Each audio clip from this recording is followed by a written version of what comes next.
Hello बच्चों, कैसे हैं आप लोग। बच्चों, आज हम लोग वर्टिकल मैट्रिक्स को बिल्कुल अच्छे से सीखने वाले हैं। वर्टिकल मैट्रिक्स क्या है, वर्टिकल मैट्रिक्स कब बोलेंगे, वर्टिकल मैट्रिक्स कब हम लोग नहीं बोलेंगे, एक एक कंसेप्ट को बिल्कुल अच्छे से सीखेंगे। आज के बाद वर्टिकल मैट्रिक्स को सीखने के लिए आपको लाइफ में कोई दूसरा वीडियो देखने का जरूरत नहीं पड़ेगा, तो कंसंट्रेट होकर देखना है और एक एक कंसेप्ट को सीखना है।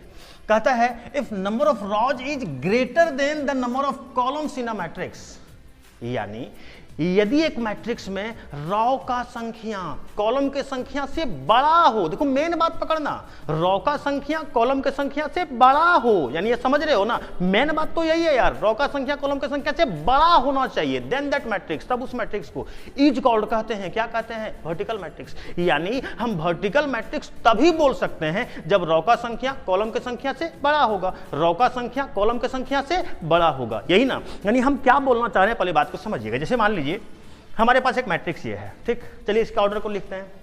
अब ऑर्डर को लिखने के लिए सबसे पहले रॉ के संख्या को लिखा जाता है, और रॉ बोलते हैं हॉरिजॉन्टल लाइन को, क्षैतिज रेखा को। तो देख लो 1 2 3, यानी रॉ का संख्या 3 है।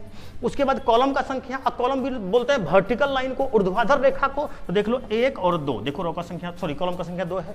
अब यदि बात किया जाए तो ये हो गया रॉ का संख्या और ये हो गया कॉलम का संख्या। आप खुद देखो तो आप देख रहे हो कि रॉ का संख्या 3 है और कॉलम का संख्या 2 है। तो बोलो 3 जो है 2 से बड़ा होता है या नहीं होता है?